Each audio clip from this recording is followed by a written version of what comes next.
What if the most important story Pokemon has ever told isn't about becoming a champion, but about getting pushed out of your own home? For decades, Pokemon stories have followed a pretty comfortable, uplifting formula, but with Pokemon Legends ZA, we're finally getting something radically different. The game seems to be tackling mature, complex themes under the surface, such as urban development, social friction, and the messy reality of life in a huge city.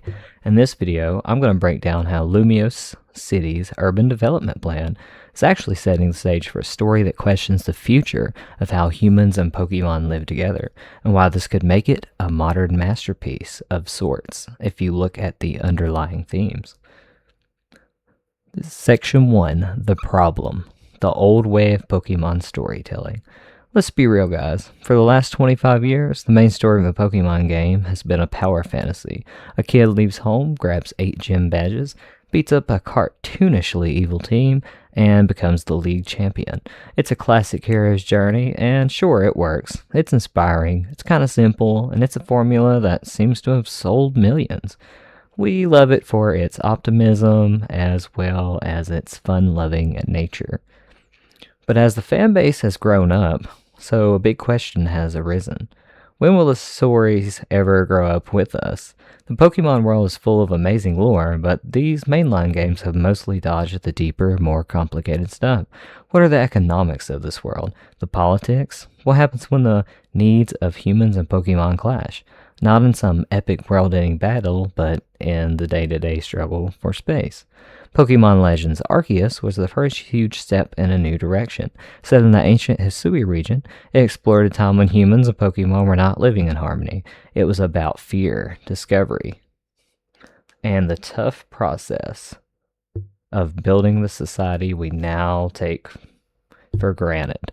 The story was all about research and exploration in a wild, untamed land. If proven well to work well, a Pokemon game could be incredibly without the traditional gym challenge formula. It could still work incredibly well. Instead, it focuses on community building and lore in a way that felt fresh and important. Section 2, The Turning Point. Introducing Legends ZA. Now, with Pokemon Legends ZA, Game Freak seems to be taking that narrative maturity and dropping it into a totally different setting, a sprawling, modern metropolis. The entire game is set inside Lumiose City, the Paris-inspired heart of the Kalos region. But this isn't the Lumiose we remember from X and Y. Oh no, the reveal trailer gave us one powerful concept, something called the Urban Redevelopment Plan. Officially, this plan is all about making the city a beautiful place for both people and Pokemon. A vision of perfect coexistence, if you will. But the potential real-world inspiration behind this tells a much more complicated story. Some fans did see a parallel to the massive and controversial renovation of Paris led by Baron Haussmann in the mid-19th century. Under Napoleon III, Haussmann was hired to turn medieval Paris, a city of dark, narrow, overcrowded streets, into the modern city of wide boulevards and grand parks we know today. This historical parallel might just be the key to unlocking the true genius of Legends ZA's story. Haussmann's project wasn't just a simple makeover, it was a radical and top-down reorganization that involved demolishing entire neighborhoods. It was praised for modernizing Paris, but it was also condemned for the massive social disruption it caused, which displaced tens of thousands of working-class citizens from the city center. So you can kind of see the parallel here of how people are kind of pushed out of the city for these random wild zones, such as we see the construction site is one good example of this, as well as multiple other parks and such that people used to enjoy that have now been replaced with wild zones. If you gotta think, it kind of pushes the people out of their, real estate and housing, and just think about the housing market, in real life now. It's pretty rough out there. So just imagine a bunch of mystical animals taking over your entire block, and they're like, sorry, bud, we're gonna have to evict you. A bunch of Pyroars are, congregating in this area now, so good luck. Wonderful. Yeah. After you just paid off your mortgage. Anyways, This was basically one of history's biggest examples of state-sponsored gentrification. By grounding its central idea in this kind of real-world history, Pokemon could be setting the stage for a story with more depth and relevance than ever before. Section 3. Thematic Analysis Number 1. Progress and Displacement. So what could gentrification look like in the Pokemon world? The urban redevelopment plan in Lumiose, driven by a powerful corporation called Quasartico Inc., is presented as a utopian vision. Well, the goal is to create a harmonious space, complete with new wild zones for Pokemon, but progress for some often will mean displacement for others. Imagine a family that has lived in a quiet, older district of Lumiose for generations. Their charming building gives the city its character, but it's now marked for demolition to make way for a high-tech wild zone. Or picture a small shop owner whose cafe is being pushed out by a slick modern chain that fits the new image of the city. We already hear NPCs in the game talking about how the city used to be a class, which is a classic sign that Lumiose is deep in there goes the neighborhood territory. And this just isn't about humans only. What about the Pokemon? Think about the communities of wild Pokemon that have made homes in the old parts of the city. A flock of Pidgey in an old building, a pack of Furfrou in a specific alley, or even a community of Trebuch in a forgotten corner. What happens when their homes are torn down for a new high-rise or a sanitized, officially designated wild zone? These zones, built with cutting-edge tech, might be meant as safe havens, but they represent a controlled, artificial version of nature, which turns these wild habitats into managed exhibits, kind of like a messed-up zoo. The player's role could be complicated. Quests might have you helping with construction using your Pokemon to clear rubble.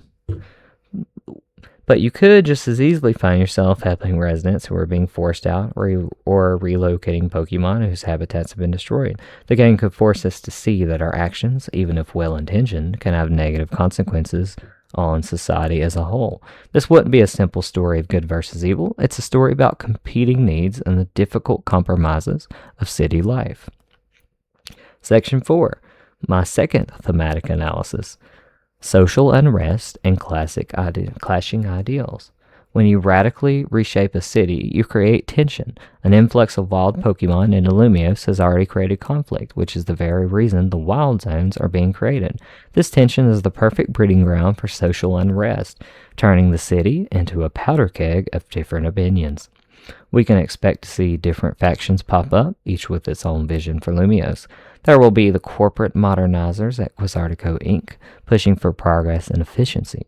On the other side, you'll likely have preservationists fighting to protect the city's history from being erased. They might argue that the soul of Lumiose is being sacrificed for a sterile, corporate-approved look. Then there are the Pokemon focus groups. Some might call for the complete abolition of wild zones, arguing for Pokemon to be fully integrated with humans, not segregated. They would represent a radical vision of coexistence. Conversely, there could be groups who believe that humans and Pokemon should remain separate for their own safety, viewing the wild creatures as a threat, which you kind of saw when Corbu was kind of talking to the people in the city who were actually against all these wild zones popping up at that one little cutscene where they were kind of arguing about it. And Corbu was like, yo, guys, what is going on here? Everybody needs to calm down. Anyways, sidetrack. The player will likely get caught in the middle of these ideological battles, forced to choose a side or forge a new path. Your main goal appears to be rising through the ranks of the ZA Royale tournament, but your actions also attract the attention of legendary Pokemon Zygarde. What if Zygarde was actually kind of like looking into the whole idea of a dissonance between people and Pokemon's needs, and he kind of saw, the people, they were basically arguing about whether the wild zones should keep popping up and how there is actually a balance between the different Pokemon factions and the humans. So maybe it thought it needed to show itself because it saw like a threat coming to coexistence between humans and Pokemon, as well as the actual tower called Anji or Anj, however you want to pronounce it, of course. Anyways, these small details actually hint at a city that, despite all its talk of harmony, is grappling with deep-seated social issues. It raises the question whether this utopia is truly for everyone or just for those who fit neatly into the plan, like Quasartigo. The story is no longer just about a single hero, but it's actually about a community dealing with real world civic and environmental problems, if you think about it. So, what is the solution?